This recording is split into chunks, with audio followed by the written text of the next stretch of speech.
What's up, guys? It's Gavin here, and today we're going to be talking about riffs.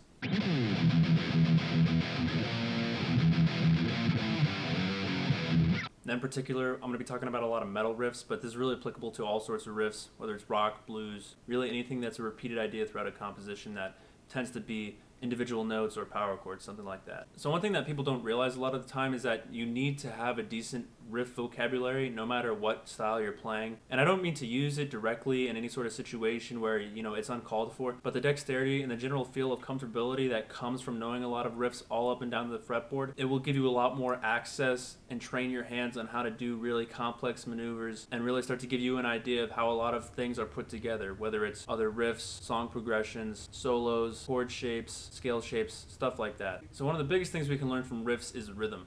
Now, what do I mean by that? Well, I'm in particular talking about a lot of riffs that are based on a groove or on a rhythm or something that locks in with the rest of the band. I'm not necessarily talking about a lot of the crazy, more complex metal stuff. I'm really talking about a lot more of what people would probably call classic metal, a lot of the 80s, the 90s, some 70s stuff going back to Sabbath and stuff like that. But really, it's all about one thing, which is locking in with the groove and the drummer and the bassist. That's what really makes people start moving, makes you start really feeling the riff, is when you're tight with the groove. Now, most people are probably like, yeah, that's easy, I can do it, it's not that hard.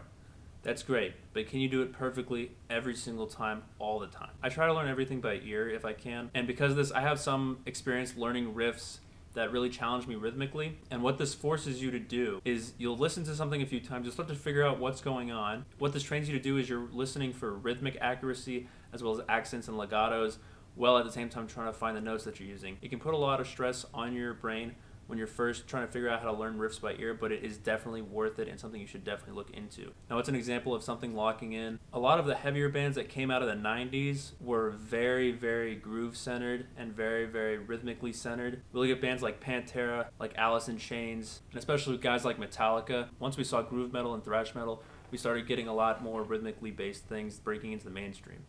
So that being said, it's in the name, groove metal. You've got to groove with it. An example of a riff, like one from Pantera, that has to be played rhythmically accurately or it just won't work is...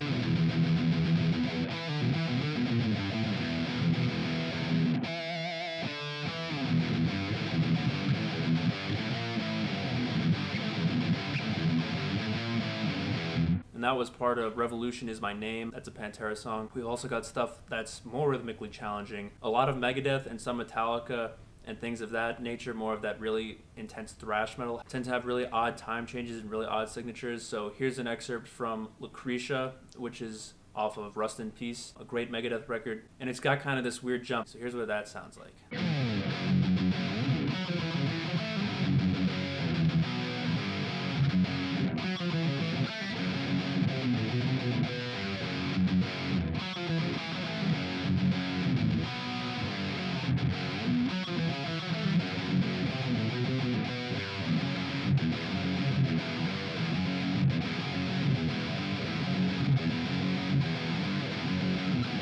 So you can see that there's that weird jump where it goes.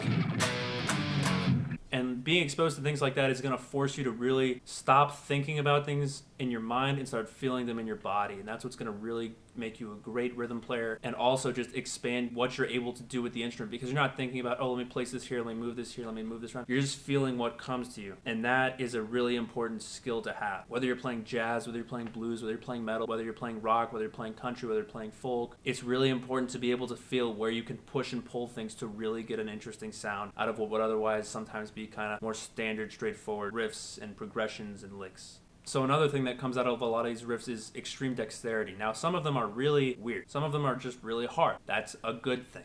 The best ones tend to be the ones that are hard to play but sound incredible. These will motivate you to put in the time to figure them out, and once you get them, it is so rewarding because you can put on the record and play alongside it and groove with it just like you're there with the band. One example of this would be the intro riff to Lucretia by Megadeth. It's a killer intro. It's pretty hard, but if you can figure it out, it kicks ass.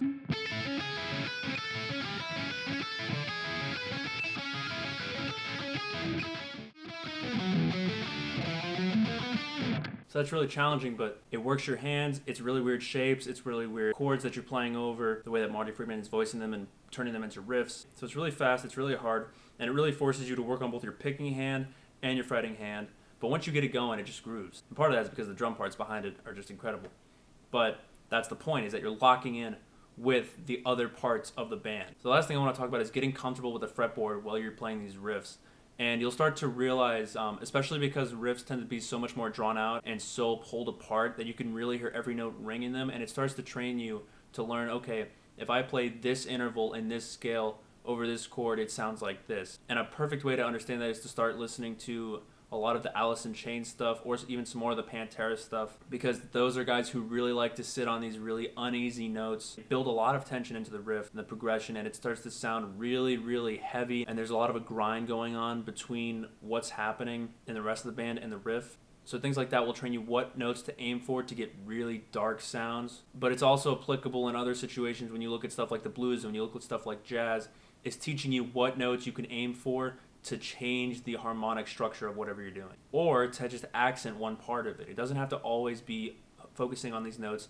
Maybe if you would just want to make something a little bit more interesting, you can throw one of these notes in. Something like the blue note, or flat 7, or something from the harmonic scale, or even something from the Dorian scale. These are all scales, note sets, structures that we can pull from when we're writing our own riffs, and when we're learning new ones that will force us to expand our abilities as a guitarist. So one thing I love to talk about is what I call the box 3 shape, which is this whole, if we're in E minor,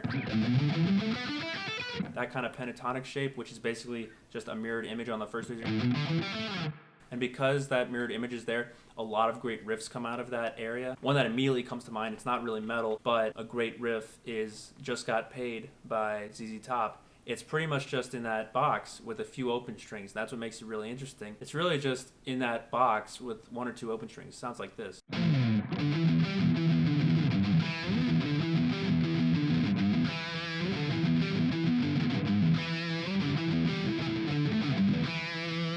So you can see that we're working our right hand with these rhythmic changes, but at the same time we're using that box 3 of the pentatonic box. So really what I'm trying to say is, once you identify the shapes that you're using to create and learn and play riffs, everything becomes so much easier. Everything, not just riffing, progressions, soloing, riffing, identifying what keys you're in, finding the changes in those keys, it makes it so much easier. So for example, say I want to write a riff with a blue note in it. Well, I know for one, Pantera's got a great song called Mouth for War, which is basically just Dime riffing on the blue note. I mean, really, it's a bunch of power chords, but the thing that really sets it apart is that blue note, sharp 4, diminished 5, whatever you want to call it. It's that note that he hangs on for so long that builds so much tension and so much power. So that sounds a little something like this.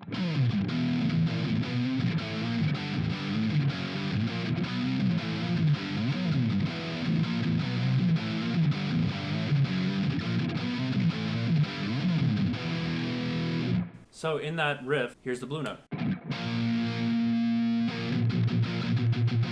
And as you can see, we're still in box 3 of the E minor shape, which is why I love that shape so much. We're basically just taking what's on the low E string. We're basically just taking the low E string of that and adding the blue note, because we've got the 4th, 5th. Putting the note between them gives us the blue note. You can see I still get sort of a bluesy sound even though I'm on a metal setting.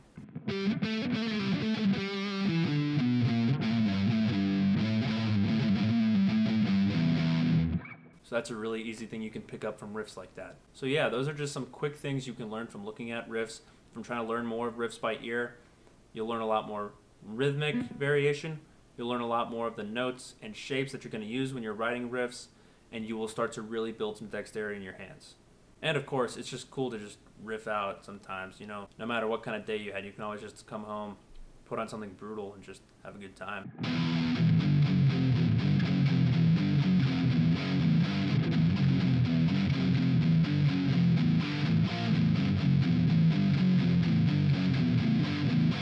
You know, especially with Metallica stuff, it's kind of stuff where you can just kind of turn your brain off and just go to town. So all that said, go learn some riffs. I'll see you later.